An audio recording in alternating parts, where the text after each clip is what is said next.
Hello everybody, it's Cypher again, and I'm here to bring you back the Il-2 tutorial series. Firstly, I'm going to start off with basics such as knowing your cockpit, basic flight, basic takeoff, and cleaning up your aircraft while you're in mid-flight. I was asked by a user on YouTube, basically he didn't really understand the cockpit layout and what each dial meant inside the cockpit. So basically, before I start off, I am going to quickly explain dials in here and tell you individually which one will do. So basically I'm just going to explain the main ones which you'll need for basic takeoff and basic flight. Okay, so I'm going to start off down here. Okay, so on the top, just to the left of the right hand dials, on the top left, you've got your fuel dial. This obviously says how much fuel you got left in your tanks. Some aircraft do have a multitude of fuel gauges, such as the Hawker Tempest. It has multiple fuel tanks, and as you can see on this one, it has about half a tank left because I'm currently running 50% fuel in this aircraft.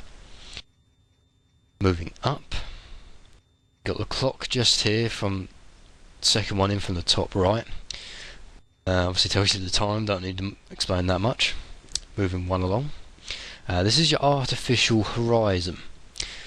Basically, where you've got this T shape in the centre, this is the wings of your aircraft. Now just below it you've got your long line. This shows the horizon and where you're basically the nose of your aircraft is pointing. So say for the sake of argument, the T shape was in line with the line, which is your horizon, then your aircraft will be flying straight and level. Now as you bank and turn, the horizon line would move. Basically when we're in flight I will show you this more in detail. Now one below is your climb dial, as you can rightly say here above the needle. Now if you just look carefully, where this is up and down.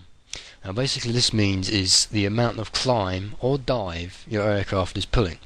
To be honest, I don't really know the increments of measure on this dial, but it can give you a rough guesstimate of climb. This could be feet per second or meters per second. It tends to vary for aircraft, but I believe this should be feet per second, and it might be in hundreds or yeah, it should just be in about hundreds, I believe. In German aircraft it's usually in meters. Okay, so moving one along to the left. Now this one where you got the little ball bearing and a line in the centre, and it's got left and right. This is your slip indicator. This comes in handy for when you're doing a gunnery, and it's only really easier to explain when the aircraft is in flight. Moving one up, here where you've got the red indicators here, this is your compass. So you obviously got the north, east, south, west, and your headings, which are the numbers. This is only done by, my magnetic north, not true north. Moving one to the left, you have your heading.